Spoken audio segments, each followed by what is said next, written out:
Episode की शुरुआत पराग द्वारा घर की स्थिति के बारे में पूछने से होती है, जिस पर प्रेम जवाब देता है कि जिस किसी को भी समस्या हो वह होटल में जा सकता है। अनिल ने पराग को आश्वस्त करते हुए कहा कि कभी-कभी अतीत को याद करते हुए खुलकर रात बिताना मजेदार हो सकता है। बादशाह बताते हैं कि सबके साथ रात बिताने का यह उनका पहला अनुभव है।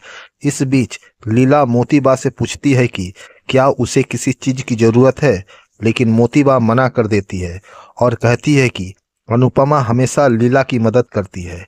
लीला इस बात पर जोर देती है कि घर में अब भी उसका अधिकार है।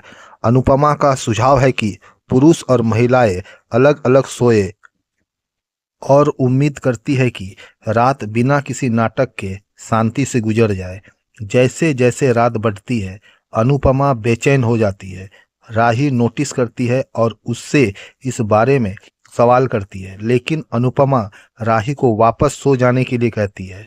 राही उस पर विश्वास करने से इनकार कर देती है और उसके साथ जागते रहने का फैसला करती है। मीता होटल में न रुकने के लिए खेद व्यक्त करती है, जबकि वसुंधरा स्वीकार करती है कि उसने अनुपमा के घर में रुकने की कभी उम्मीद नहीं की थी। ख्याति मीता को सोने की कोशिश करने के लिए प्रोत्साहित करती है। पराग सोने के लिए संघर्ष करता है और गलती से प्रेम के बगल में सो जाता है। नींद में प्रेम अनिल से बात करता है और कबूल करता है कि वह एक बार पराग को अपने नायक के रूप में देखता था। वह याद करता है कि जब पराग क्रिकेट खेलता था तो वह खुश होता था और याद करता है कि कैसे पराग ने उसे खेल सिखाया था। हालांकि प्रेम पराग के प्रति अपनी नाराजगी भी व्यक्त करता है। बदले में पराग रात के दौरान उसकी मदद करता है। अगली सुबह हर कोई पराग और प्रेम को एक साथ सोते हुए देखकर आश्चर्यचकित हो जाता है। इस बीच शाह और कोठारी तरोताजा होने के लिए संघर्ष करते हैं। पराग राही के क्रिकेट खेलने के विचार की सराहना करता है। बाद में कोठारी अनुपमा के आतिथ्य के लिए प्रशंसा व्यक्त करते हुए जाने की तैयारी करते हैं। प्रेम को जल्द ही पता चला कि निवेशक ने सौदा रद्द कर दिया है। अनुपमा मुख्य निवेशक के बारे में पूछती है, जबकि पराग गुप्त रूप से अनु की रसोई में अपना निवेश वापस लेने पर विचार करता है। असफलता से निराश राही अपनी निराशा व्यक्त करती है, लेकिन अनुपमा उसे यह विश्वास करने के लिए प्रोत्साहित करती है कि भविष्य में कुछ बेहतर हो सकता है। प्रेम को चिंता है कि इस मुद्दे का असर उनकी शादी पर पड़ सकता है।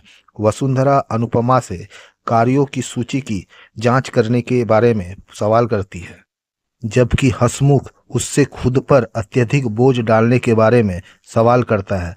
अनुपमा लंबी सूची को स्वीकार करती है और ओवर टाइम काम करने का संकल्प लेती है। हसमुख चिंतित होकर पूछता है कि क्या वह खुद को थकावट की ओर धकेलने का इरादा रखती है। अनुपमा ने जोर देकर कहा कि वह किसी को यह दावा करने की इजाजत नहीं दे सकती कि अनुज की अनुपस्थिति में राही की मां अपनी जिम्मेदारियां निभाने में विफल रही। दृढ़ निश्चयी अनुपमा अथक परिश्रम करती है।